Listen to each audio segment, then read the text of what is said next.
Cemil Tunç. 2006'da benim köyüm afatlıdır. 6 tane cenazemiz olmuş. 16 tane evimiz yıkmaktadır.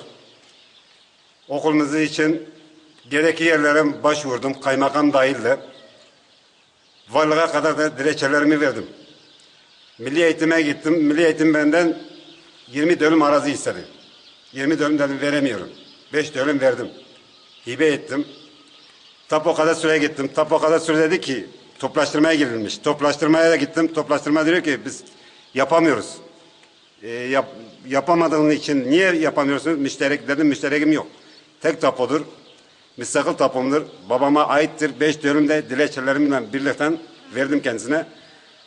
Ondan sonra geldim Kaymakam Bey'e söyledim. Kaymakam Bey ihale yaptılar. Birlik için. Birlikten çıkarttılar. İhale çıkarttılar. İhale etmesi için ihale de verdiler Nisan ayından. İhale ettikten sonra herhangi bize bir bilgi vermediler. Tekrar Cuma günü Milli Eğitim'e gittim. Milli Eğitim dedi ki taksim yapılacak. Dedim ki taksim, Kaymakam Bey dedi ki bunu yapamıyoruz. Dedim bu taksim kim yapacak? Tapulaştırma yapacak. Tapulaştırma da adam bizi sevmiyor. Sınırları içerisinden için bizi tapulaştırmadan çıkartılmışlar. Tekrar kadastro gelecek köye. Ama ne zaman gelecek? 10 sene sonra gelecek, 5000 sene sonra gelecek. Ne zaman gelecekse onu bilemiyoruz. Öğrenciler nerede okuyorlar? Öğrenciler Bismillah gönderiyor. 7 tane servis geliyor benim köyüme. Şu anda 7 tane servis geliyor. Her bir servise 13 milyar para veriliyor. Yazık değil mi bu paralara? Benim okulum yapılırsa iki servisimiz olur. Her bir servise 13 milyar para verdikten 70-80 milyar para yapıyor. 2006'dan beri bu haldeyiz, perişanız, yollarımız yok. Bir de servislerimiz de gelip gidiyor. Saat 8'e gidiyorlar. Saat 2.30'dan bırakılıyor. Bu çocuklar nasıl okulur, ne kazanırlar? Benim şu anda 8 yıllık benim çocuğum okulmuş. Daha kendi ismini yazamıyor. Niye? Sahip yok. Gönderiyoruz, orada herhangi bir öğretmenler sahip çıkmıyorlar.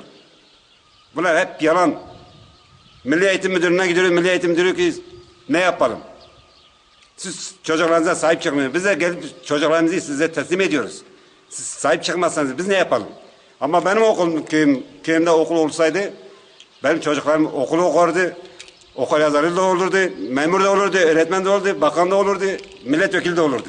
Ben Hasan Tuş, Meydanlı köyünde oturuyorum. Bizim köyümüzde okul olmadığı için başka illere gidiyoruz. Bismillah falan gidiyoruz, orada okuyoruz. Çok zorluklar çekiyoruz buradan. Mesela servisle çok zorluklar çekiyoruz.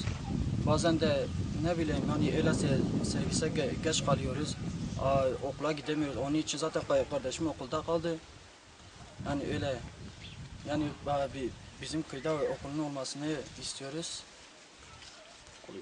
Yani kesinlikle burada okul olursa ben amcaoğullarım yani kardeşlerim ve köylerin hepsi yani okumasını istiyorum ve gereğinin yapılmasını arz ederim.